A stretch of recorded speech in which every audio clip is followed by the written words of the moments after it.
নমস্কার, কেমন আছেন সবাই? আশা করি সকলে খুব ভালো আছেন, সুস্থ আছেন। বন্ধন ব্লগসের আবারও একটি নতুন ভিডিওতে আপনাদের সকলকে স্বাগত জানাই। তো আজ আমি একটি ভিন্ন রকম রেসিপি আপনাদের জন্য নিয়ে এসেছি। তো এই পনিরটা যেটা দেখছেন আপনারা, সেটা আজ প্রায় 3-4 দিন ধরে আমার ফ্রিজের মধ্যে ফ্রোজেন ছিল।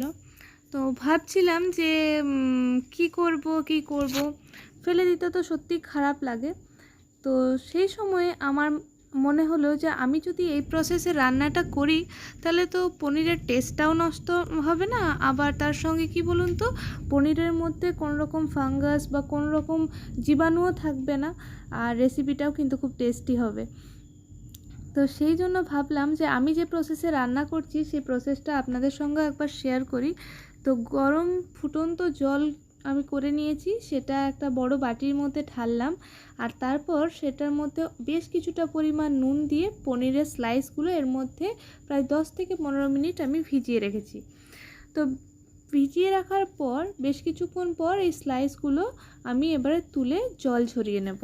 তাহলে কি হবে বলুন তো, পনিরটার ভেতরে নুনটাও ঢুকে গেল, আর 3-4 দিন ফ্রোজেন থাকার কারণে এটার মধ্যে যদি কোনো ফাঙ্গাসের সৃষ্টি হয়েছে তো সেটাও কিন্তু চলে গেল, মানে এর জীবাণুটা মরে গেল। মিল্ক জাতীয় যে কোনো প্রোডাক্টে কিন্তু বেশি দিন ফ্রিজের মধ্যে রাখলে সেটার মধ্যে একটা জীবাণু তৈরি হওয়ার সম্ভাবনা থাকে, কিন্তু এই প্রসেসে রান্না করলে কিন্তু আপনাদের পনিরটার টেস্টও নষ্ট হবে না আর গুণাগুণও নষ্ট হবে না। তো পনিরটা জল ঝরিয়ে নিতে নিতে আমি এদিকে একটা বাটা মশলার পেস্ট তৈরি করে নেব, টমেটো, আদা আর কাঁচা লঙ্কা। আর সেই সঙ্গে আপনাদেরকে আরেকটা কথা মনে করিয়ে দিই যে ভিডিওটি ভালো লেগে থাকলে লাইক, কমেন্ট এবং শেয়ার করতে ভুলবেন না, আর চ্যানেলে নতুন হয়ে থাকলে অবশ্যই চ্যানেলটি সাবস্ক্রাইব করে পাশে বেল বাটনটি প্রেস করে দেবেন, যাতে পরের ভিডিও নোটিফিকেশান আপনাদের কাছে সহজেই পৌঁছে যায়।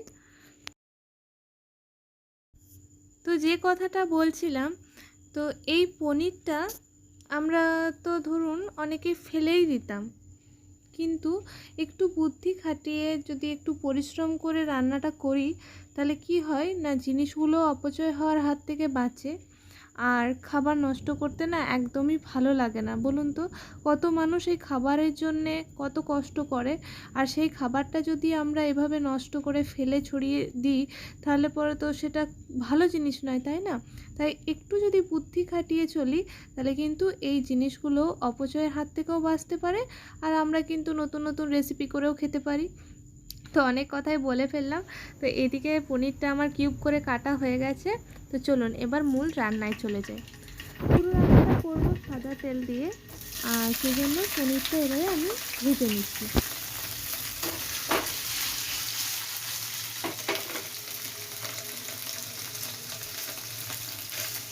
তো আমি যে ভয়েস ওভারটা দিচ্ছি তখন বাইরে কিন্তু প্রচণ্ড মেঘ ডাকছিল, তো আপনারা শুনতে পাচ্ছেন কিনা জানি না। তা আমার মনে হচ্ছিলো যেন হয়তো ভয়েস ওভারের সঙ্গে সঙ্গে এগুলো লোড হবে। তো যাই হোক, এই যে গল্প করতে করতে আর বৃষ্টির আওয়াজ শুনতে শুনতে পনিরগুলো ভাজা প্রায় কমপ্লিট, আর দেখে বুঝতেই পারছেন যে পনিরগুলো একদমই ভেঙে যায়নি। আর এগুলো ভাজার সময় কিন্তু এক্সট্রা করে নুনও দিতে লাগবে না, কারণ এটা তো নুন জলেই ভেজানো ছিল। তো কতটা পারফেক্টলি ভাজা হয়েছে তা তো আপনারা দেখতেই পাচ্ছেন। এবার রান্নাটা করি। পনিরগুলোকে তুলে নিয়ে ওই তেলেই আমি দিয়ে দিচ্ছি চিনি, আর তারপর দেব কটা তেজপাতা। তো তেজপাতাটা আমি একটু টুকরো করে কেটেই তেলের মধ্যে দিলাম এবারে। আর এই যে দেখছেন পনিরগুলো দেখুন সব গোটা গোটা আছে, একটাও ভাঙেনি। তো তেজপাতাটা দিয়ে ভালোভাবে নেড়ে চেড়ে এবারে আমি এর মধ্যে যে হলুদ গুঁড়োটা আছে, একটু হলুদ গুঁড়ো আগে দেবো, তারপর বাটা মশলার পেস্টটা দেবো, নইলে কিন্তু খুব ছিটকে যাবে, আদা দেওয়া আছে তো সেই জন্য।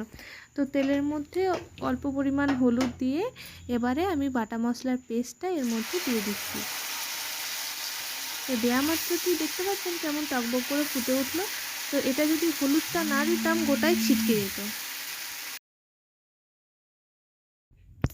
তো এই যে মশলাটা দিয়ে এবারে ঢাকা দিয়ে দিয়ে মিডিয়াম টু লো ফ্লেমে যতক্ষণ না এটার থেকে তেল ছেড়ে আসছে ততক্ষণ পর্যন্ত কষিয়ে নেব।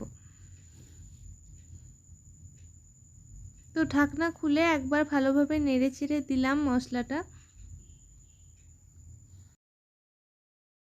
আর মশলাটাতে আমি কিন্তু নুন দিয়েছি, তো সেই অংশটা স্কিপ হয়ে গেছে।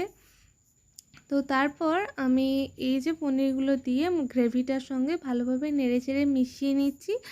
আর এটা কিন্তু একটু মানে গ্রেভি গ্রেভি হবে, খুব একটা ঝোল হবে না। তো তারপর আমি এটাকে নামিয়েও নিলাম আর ওপর থেকে কসুরি মেথি ছড়িয়ে দিয়েছি। তো রেসিপিটি কেমন লাগলো অবশ্যই জানাবেন, লাইক কমেন্ট এবং শেয়ার করতে ভুলবেন না। চ্যানেলটি অবশ্যই সাবস্ক্রাইব করে দিন। আপনাদের সঙ্গে দেখা হচ্ছে আবার নেক্সট ভিডিওতে। সকলে ভালো থাকুন, সুস্থ থাকুন। শুভরাত্রি।